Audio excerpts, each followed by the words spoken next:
Buenas tardes, bendecida tarde para todos ustedes. Le habla Lourdes Ortiz. Estoy haciendo este video porque quiero hacer un estudio bíblico acerca de algunas citas de la Biblia que me gustan y vamos a abarcar una principalmente que está en Santiago. Yo tengo acá mi Biblia, quien quiera puede buscar su Biblia y puede seguirme. Tengo varias citas. Está Efesios, Corintios y Santiago.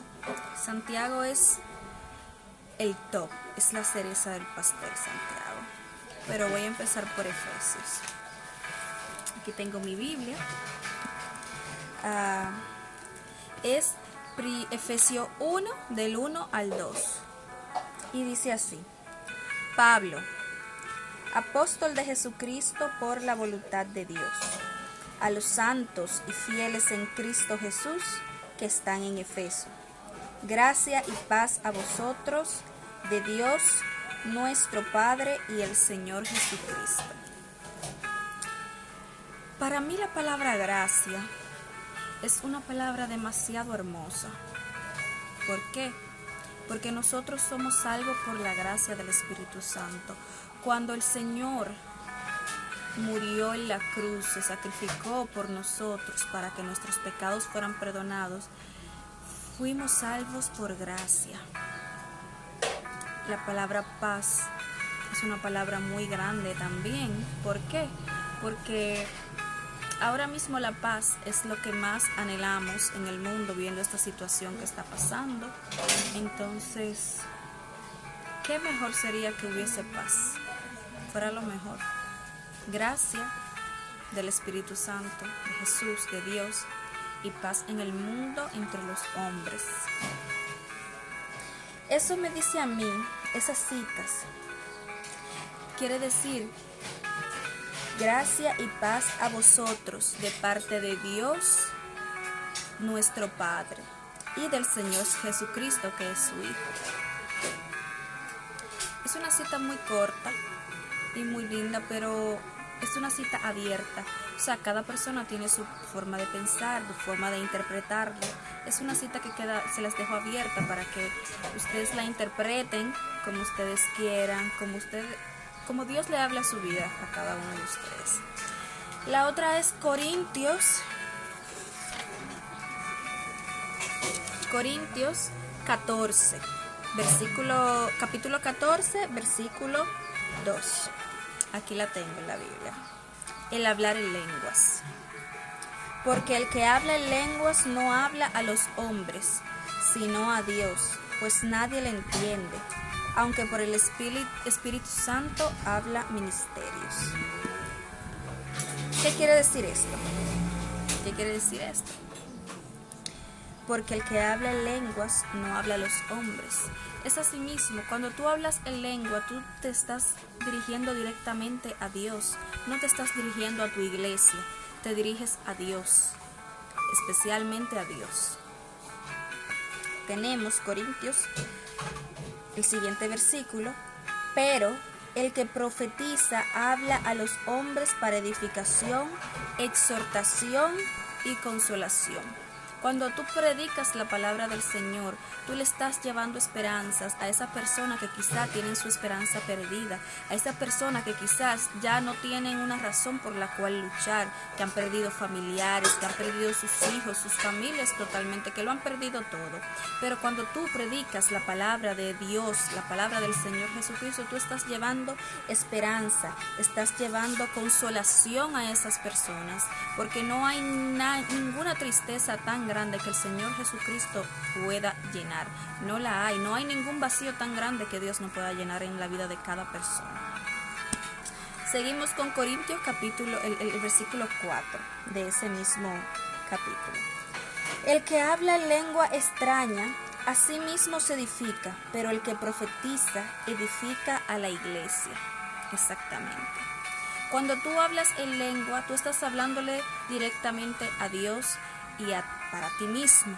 Pero cuando tú profetizas la palabra del Señor, lo que dice la Biblia, sus mandatos para cumplirse en la tierra, tú estás edificando tu iglesia.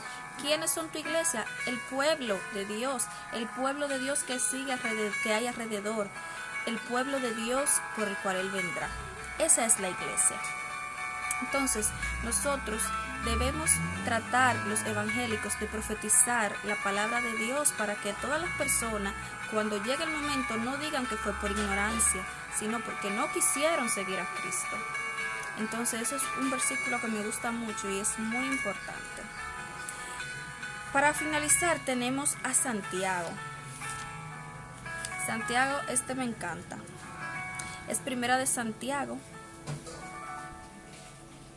Tenemos la sabiduría que viene de Dios. Hermanos míos, tened por sumo gozo cuando os halléis en diversas pruebas. Es muy importante. Cuando tú te encuentras en una prueba, quiere decir que tú eres valioso. Tú eres valioso. Y el enemigo sabe eso y trata de atacarte porque tú vales mucho para Dios. Tú tienes mucho poder en el evangelio. Entonces, hermanos míos, tened por sumo gozo cuando os halléis en diversas pruebas, sabiendo que las pruebas de vuestra fe producen paciencia. ¿Qué quiere decir esto? Cuando tú esperas, cuando tú sabes esperar el tiempo de Dios con fe, la paciencia va incrementando en tu vida. Porque es que tenemos que entender que es el tiempo de Dios, no es el tiempo de nosotros. Cuando nosotros nos sentamos y le pedimos a Dios, creemos que al otro día ya vamos a tener lo que pedimos. No, no es así, porque es que quizá ese no es el tiempo para nosotros saber aprovechar esa bendición que Dios nos está dando. Entonces, nosotros tenemos que ser pacientes y esperar el tiempo de Dios, que Él es el que sabe cuándo, cómo y dónde es que nos va a dar nuestra bendición. Aunque pasen 10,000 años, pero si Dios te prometió algo, Dios lo va a cumplir. Dios no cumple en vano. Dios no promete en vano, que diga. Dios no promete en vano. Lo que Él cumple, lo que Él te promete, te lo cumple. Mas tenga la paciencia su obra completa para que seáis perfectos y cabales, sin que os falte cosa alguna. Muchas veces nosotros pedimos, la obra se hace a medias. Muchas veces se hace a media. ¿Por qué? Porque no tuvimos paciencia. Cuando Dios nos da una bendición quizás a media o incompleta, es porque no guardamos la paciencia que Él necesitaba. Nosotros tenemos que ser pacientes, debemos ser pacientes para que Dios pueda hacer su obra completa en nosotros, para que seamos perfectos, para que seamos cabales. Y así no nos va a faltar nada. Y si alguno de vosotros tiene falta de sabiduría, pídala a Dios, el cual da a todo abundantemente y sin reproche, y le será dada. Cuando tú le pides algo a Dios, tú tienes que pedir con fe. Tú pides con fe porque Dios, todo lo que nosotros le pedimos, Él nos los va a dar, siempre y cuando sea su voluntad y en el tiempo de Él. Porque no es cuando nosotros queramos, es cuando Él entienda que es lo mejor para nosotros. Pero pida con fe, no dudando nada, porque el que duda es semejante a la onda del mar, que es arrastrada por el viento y echada de una parte a otra. Cuando tú dudas de lo maravilloso que es Dios, del poder de Dios, tú crees que tú vas a recibir algo, tú no vas a recibir nada. Porque tú tienes que pedir con una fe absoluta de qué va a pasar. ¿Qué es la fe? Es la certeza de lo que no se ve, pero que es cierto. Entonces tenemos que pedir con fe y nos lo dará Dios. Porque si nosotros le pedimos a Él, Él nos contesta de maneras diferentes, quizá no la entendemos en ese momento, pero Él nos contesta. No piense pues quien tal haga que recibirá cosa alguna el Señor. Si tú dudas, no piense que tú recibirás bendición, porque el Señor no te va a dar tú dudando, porque si tú dudas de Él, tú no estás en nada. Tú no estás en nada. Entonces, el hombre de doble ánimo es inconstante en todos sus caminos. El hermano que es humilde de condición, gloríese en su exaltación. El humilde de corazón se va a humillar y va a dejar que Dios hable. Pero cuando tú no eres humilde, tú vas a querer exaltarte tú mismo de las obras que realmente son realizadas por el Señor. Pero el que es rico en su humillación, porque él pasará como la flor de la hierba. Porque cuando sale el sol abrasador, ¿qué pasa con esta flor? Se cae, la hierba se seca, la flor se cae, se marchita y pierde todo su encanto y toda su belleza. Asimismo se marchitará el rico y todas sus empresas. Tenemos que ser humildes, no solamente para Dios, sino con el prójimo también. Cuando tú eres humilde con tus vecinos, con las personas que quizás te desean mal, con las personas que quizás tú, como se dice, tú no soportas, Dios eso te lo paga, eso te lo devuelve cuando tú eres humilde con esas personas. Porque es que la persona cuando es humilde sabe cumplir los mandamientos de Dios al pie de la letra. Estamos llegando al final ya. Este es el que más me gusta, soportando las pruebas. Muy interesante. Bienaventurado el varón que soporta la tentación, porque cuando haya resistido la prueba recibirá la corona de vida que Dios ha prometido a los que le aman. Siéntete afortunado cuando tú estés pasando una prueba de Dios, no una tentación, porque Dios no tienta a nadie. Dios no puede ser tentado por el mal, pero Él tampoco tienta a nadie. Ni siquiera te permite que te tienten con algo que sea mayor a ti, que tú no puedas sobrepasar, porque Dios conoce tu corazón. Entonces, bienaventurado, tienes que sentirte afortunado cuando tú estés pasando una prueba, porque eso te va a demostrar el valor que tú tienes en ti mismo para Dios, el valor que tú tienes en el Evangelio. ¿Qué es la corona de vida que Dios ha prometido? La vida eterna. Cuando tú soportas las pruebas y las pasas en el nombre de Jesús, tú recibirás la vida eterna. Y miren que ya esto se está acabando. Cuando alguno es tentado, no diga que es tentado de parte de Dios, porque Dios no puede ser tentado por el mal, ni Él tienta a nadie. Como le decía, Dios no tienta a nadie, Dios no tienta a nadie, sino por la propia concupiscencia de nosotros mismos, el pecado, las cosas que nos atan al mundo, a veces la sexualidad, a veces tener una pareja que no es cristiana, a veces el alcohol, incluso hasta la comida. Gloria a Dios. Sino que cada uno es tentado cuando de su propia concupiscencia es atraído y seducido. Entonces, después que ha concebido, da a luz el pecado, y el pecado, siendo consumado, da luz a la muerte. La paga del pecado es la muerte, señores. La muerte es la paga del pecado, la muerte. Amados hermanos míos, no os erréis. Toda buena dádiva y todo don perfecto desciende de lo alto. Todas las bendiciones, todos los dones son dados desde lo alto, de parte de Dios, del Señor Jesucristo. No pienses que si tú estás en el mundo y tú agarras y recibes una bendición de dinero, de un buen trabajo, de un buen esposo, todo eso, que fue el destino. El destino no existe.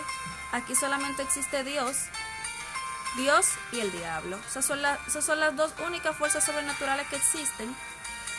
Entonces, si hay algo bueno que pasa en tu vida, va a venir del Señor. No pienses que si hay algo bueno que hay en tu vida viene de Satanás, o viene del mundo, o viene del destino. Es de Dios que viene, es de Dios.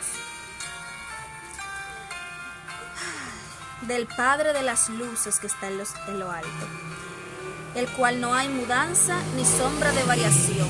¿Qué quiere decir eso? Si Dios te dio algo, eso va a ser tuyo por toda la eternidad. Si Dios dijo que te va a dar algo, Él no va a cambiar de opinión a última hora, porque Dios no se arrepiente y Dios es de una sola palabra. Si Él dijo que eso es tuyo por toda la vida hasta que te mueras o hasta que Él venga por ti. Él, de su voluntad, nos hizo nacer por la palabra de verdad, para que seamos primicias de sus criaturas. Entonces, Dios nos ama demasiado como para abandonarnos y dejarnos solos en toda esta situación que hay ahora mismo. Entonces tenemos que buscar a Dios, Señor, tenemos que buscar a Dios, porque es que Él es la única salida en este momento. Él es la única salida. Quiero decirle que fue un pequeño estudio por mí. Yo no tengo he sido cristiano, pero yo no tengo tanto en el evangelio ahora mismo como en el pasado. No soy muy buena hablando, lo podrán notar. Pero lo que importa es predicar la palabra del Señor.